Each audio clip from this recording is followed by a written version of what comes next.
कोशिका की खोज सबसे पहले किसने की थी? तो रॉबर्ट हुक ने सबसे पहले कोशिका की खोज की थी।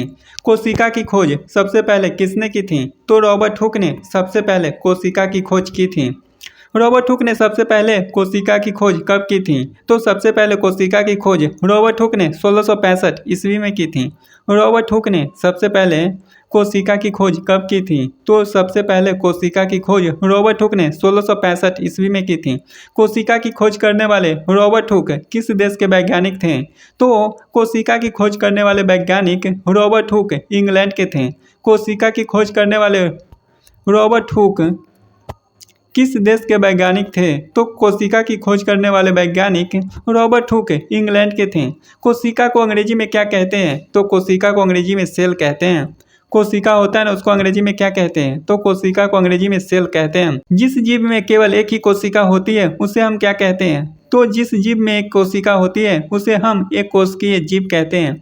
जिस जीव में केवल एक ही कोशिका होती है उसे हम क्या कहते हैं? तो जिस जीव में एक कोशिका होती है उसे हम एक कोशिकीय जीव कहते हैं। जिस जीव में एक से अधिक कोशिका होती है उसे हम क्या कहते हैं? तो जिस जीव में एक से अधिक कोशिका होती है उसे हम बहुकोशिकीय जीव कहते हैं। जिस जीव में एक से अधिक कोशिका होती है उसे हम क्या कहते हैं? तो जिस जीव में एक से अधिक कोशिका होती है उसे हम बहुकोशिकीय जीव कहते हैं। रॉबर्ट हुक किसका अध्ययन कर रहे थे जब उन्होंने कोशिका की खोज की थी? तो रॉबर्ट हुक उस समय बोतल की कॉर्क का अध्ययन कर रहे थे जब उन्होंने कोशिका की खोज की। रॉबर्ट हुक किसका अध्ययन कर रहे थे जब उन्होंने कोशिका की खोज की? तो रॉबर्ट हुक उस समय बोतल की कॉर्क का अध्ययन कर रहे थे जब उन्होंने कोशिका की खोज की। किसे आधुनिक विकृति विज्ञान के जनक के रूप में जाना जाता है? तो रुडोल्फ बिर्को को आधुनिक विकृति विज्ञान के जनक के रूप में जाना जाता है। किसे आधुनिक विकृति विज्ञान के जनक के रूप में जाना जाता है? तो रुडोल्फ बिर्को को आधुनिक विकृति विज्ञान के जनक के रूप में जाना जाता है। कोशिकाओं के कितने भाग होते हैं? तो कोशिकाओं के 3 भाग होते हैं, झिल्ली, केंद्रक और कोशिका द्रव्य। कोशिकाओं के कितने भाग होते हैं? तो कोशिकाओं के 3 भाग होते हैं, पहला झिल्ली, दूसरा केंद्रक और तीसरा कोशिका द्रव्य। जीवाणुओं के शरीर कितने कोशिका के बने होते हैं?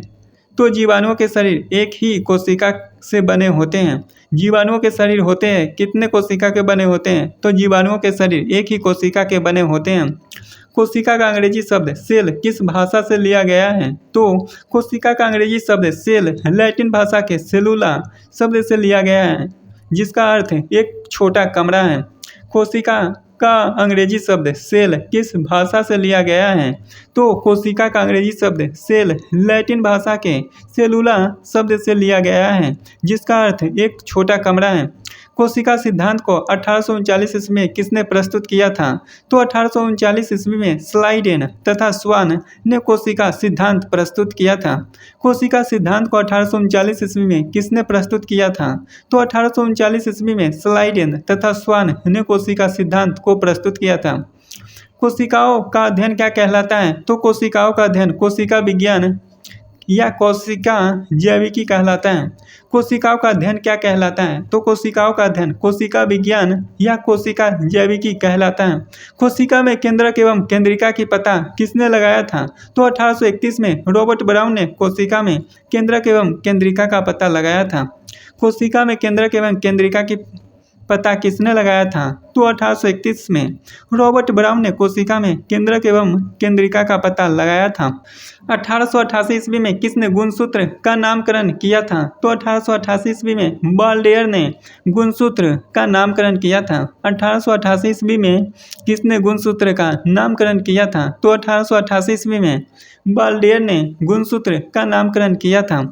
कोशिकाएं कितने प्रकार की होती है? तो कोशिकाएं 2 प्रकार की होती है, पहला प्रोकैरियोटिक कोशिका तथा दूसरा यूकैरियोटिक कोशिका। कोशिकाएं कितने प्रकार की होती है? तो कोशिकाएं 2 प्रकार की होती है, पहला प्रोकैरियोटिक कोशिका तथा दूसरा यूकैरियोटिक कोशिका। सभी उच्च श्रेणी के पौधों और जंतुओं में किस प्रकार की कोशिका पाई जाती है? तो सभी उच्च श्रेणी के पौधों और जंतुओं में यूकैरियोटिक प्रकार की कोशिका पाई जाती है। सभी उच्च श्रेणी के पौधों और जंतुओं में किस प्रकार की कोशिका पाई जाती है? तो सभी उच्च श्रेणी के पौधों और जंतुओं में यूकैरियोटिक प्रकार की कोशिका पाई जाती हैं। कोशिकाएं सजीव होती है या निर्जीव? तो कोशिकाएं सजीव होती है तथा वे सभी कार्य करती हैं जिन्हें सजीव प्राणी करते हैं। कोशिकाएं सजीव होती है या निर्जीव? तो कोशिकाएं सजीव होती हैं तथा वे सभी कार्य करती हैं जिन्हें सजीव प्राणी करते हैं। कोशिका का कैसा आकार होता है? तो कोशिका का आकार अति सूक्ष्म तथा आकृति गोलाकार, अंडाकार, स्तंभाकार, बहुभुजीय आदि प्रकार की होती है।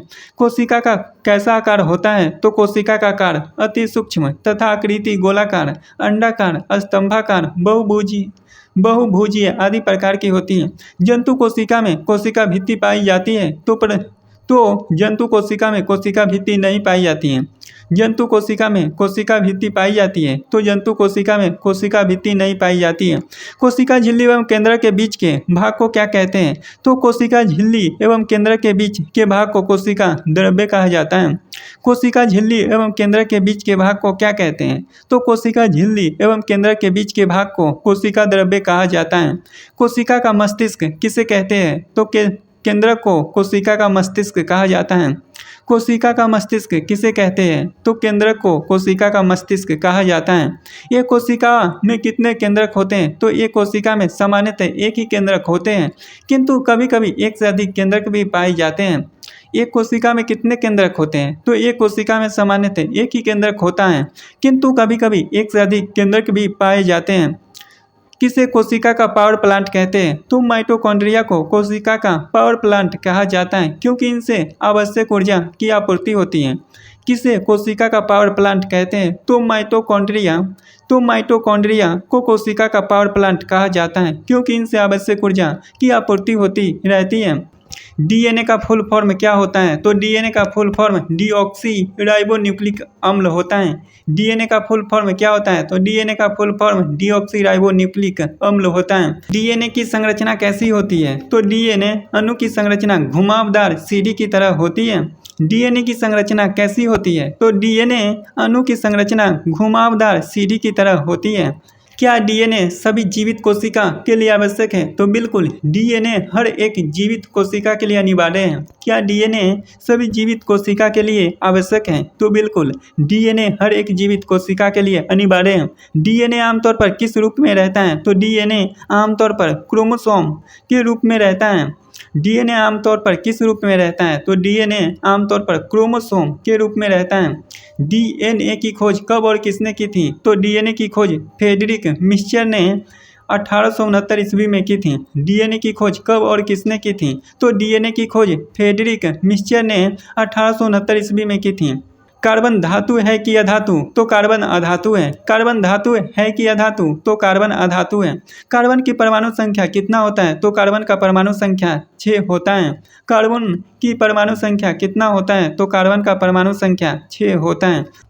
कार्बन को अंग्रेजी के किस अक्षर से निरूपित करते हैं? तो कार्बन को सी से निरूपित करते हैं।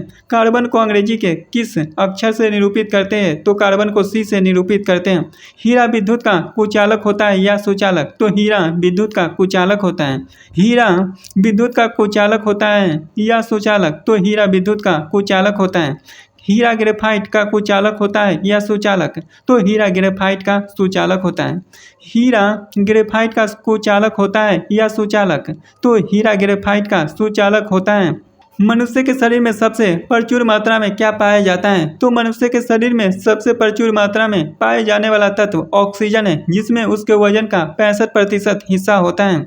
मनुष्य के शरीर में सबसे प्रचुर मात्रा में क्या पाया जाता है? तो मनुष्य के शरीर में सबसे प्रचुर मात्रा में पाया जाने वाला तत्व ऑक्सीजन है, जिसमें उसके वजन का 65% हिस्सा होता है। मानव शरीर में कितना प्रतिशत कार्बन पाया जाता है? तो मानव शरीर में 18.5% कार्बन पाया जाता है। मानव शरीर में कितना प्रतिशत कार्बन पाया जाता है? तो मानव शरीर में 18.5% कार्बन पाया जाता है। मानव शरीर में कितना प्रतिशत हाइड्रोजन पाया जाता है? तो मानव शरीर का 9.5% वजन हाइड्रोजन का बना होता है। मानव शरीर में कितना प्रतिशत हाइड्रोजन पाया जाता है? तो मानव शरीर का 9.5% वजन हाइड्रोजन का बना होता है। कार्बन शब्द की उत्पत्ति किस शब्द से हुआ है? तो कार्बन शब्द लैटिन भाषा के कार्बो शब्द से आया है, जिसका अर्थ कोयला या चारकोल होता है। कार्बन शब्द की उत्पत्ति किस शब्द से हुआ है? तो कार्बन शब्द लैटिन भाषा के कार्बो शब्द से आया है, जिसका अर्थ कोयला या चारकोल होता है। कार्बन की खोज किस युग में हुआ था? तो कार्बन की खोज प्रागैतिहासिक युग में हुआ था। कार्बन की खोज किस युग में हुआ था? तो कार्बन की खोज प्रागैतिहासिक युग में हुआ था।